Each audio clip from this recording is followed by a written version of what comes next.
नमस्कार, मी पंजाब डक आज आहे. सर्व शेतकऱ्याला सांगू इच्छितो की राज्यामध्ये 16 तारखेला 16 तारखेपर्यंत तुम्ही काय करा, तुमचा गहू असेल, हरभरा असेल, तंबाखू असेल, मका असेल, तर तुम्ही काय करा, काढा किंवा झाकून ठेवा. कारण की राज्यात 16 तारखेच्या नंतर वातावरणात बदल होणार आहे. मग 16 तारखेला कुठं बदल होणार आहे, तर राज्यात 16 तारखेला मात्र पूर्व विदर्भामध्ये वर्धा जिल्हा, नागपूर जिल्हा, भंडारा जिल्हा, यवतमाळ, वाशिम, हिंगोली, त्याच्यानंतर गडचिरोली, चंद्रपूर, नागपूर, अमरावती, अकोला, बुलढाणा या जिल्ह्यामध्ये काय होणार आहे, 16 तारखेपासून वातावरणात बदल होणार आहे. म्हणून त्या विदर्भातल्या सर्व शेतकऱ्यांनी तुम्ही काय करायचं, 16 तारखेपर्यंत तुम्ही तुमचा हरभरा असेल, गहू असेल काढून घ्या. त्याच्यानंतर 17 तारखेला परत विदर्भ, पूर्व पश्चिम विदर्भाकडं ते वातावरण येणार आहे. आणि मराठवाड्याकडे, नांदेडकडं, हिंगोलीकडे, लातूरकडं आणि परभणी परिसरात 17 पर्यंत येणार आहे. म्हणून ह्या 3 जिल्ह्यातल्या शेतकऱ्यांनी लगेच काळजी घेण्याचं गरजेचं आहे. पण त्याच्यानंतर 18, 19, 20, 21च्या दरम्यान मात्र राज्यामध्ये काही काही ठिकाणी गारपीट देखील होणार आहे, वारं सुटणार आहे, पाऊस येणार आहे, विजेच्या कडकडाचा पाऊस येणार आहे. म्हणून तुम्ही काय करा, 16 तारखेपर्यंत तुम्ही तुमचे हरभरे काढून घ्या, गहू काढून घ्या.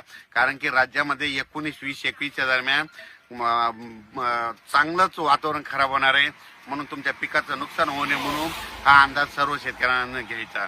त्याच्यानंतर उत्तर महाराष्ट्राकडं नाशिक जिल्हा, धुळे जिल्हा, नंदुरबार जिल्हा, अहिल्यानगर, जळगाव जिल्हा ह्या त्या शेतकऱ्याला सांगू इच्छितो, तुम्ही काय करा, 18 तारखेपर्यंत तुमचा गहू असेल, हरभरा असेल काढून घ्या.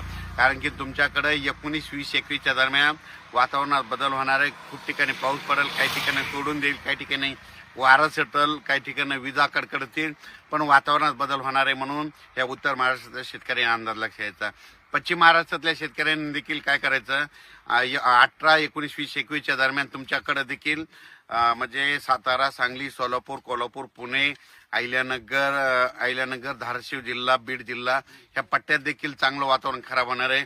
म्हणून त्या शेतकऱ्याने 17 तारखेपर्यंत तुम्ही तुमच्या पिकाची काळजी घ्यायची. त्याच्यानंतर तुम्हाला एक सांगू इच्छितो की कोकण पट्टीकडे मात्र 14 आणि 15 तारखेला वातावरणात बदल होणार आहे. कारण की 14-15 तारखेला कोकणाकडं काही ठिकाणी पाऊस येणार आहे. म्हणून हा अंदाज देखील लक्षात घ्यायचा. म्हणजे सांगायचं झालं तर 16 तारखेला सुरुवात विदर्भाकडून होणार आहे.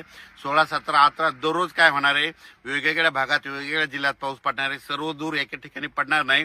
म्हणजे 16 तारखेपासून ते 22 तारखेच्या दरम्यान दररोज वेगवेगळा भाग धरत अवकाळी पाऊस पडत जाणार आहे. म्हणून तुम्ही तुमच्या पिकाची काळजी घेणं खूप गरजेचं आहे. म्हणजे सांगायचं झालं तर 16 तारखेपर्यंत तुम्ही तुमची पिकं काढून घरी आणू शकता. धन्यवाद. सर्व शेतकऱ्याला सांगू इच्छितो की हा पाऊस काय होणार आहे, सगळीकडे जोरात नाही पडणार, पण काही काही भागात पडेल, कुठं वारं सुटल, कुठं सोडून देईल, कोणता निरंक राहील. काय होईल की तुम्हाला सांगू इच्छितो, इकडं मध्य प्रदेश, उत्तर प्रदेश, हरियाणा, दिल्ली, त्याच्यानंतर झारखंड, छत्तीसगड, तेलंगणा, पश्चिम बंगाल ह्या भागामध्ये काय होणार आहे, तिकडे पाऊस खूप पडणार आहे, त्या राज्यामध्ये खूप पडणार आहे.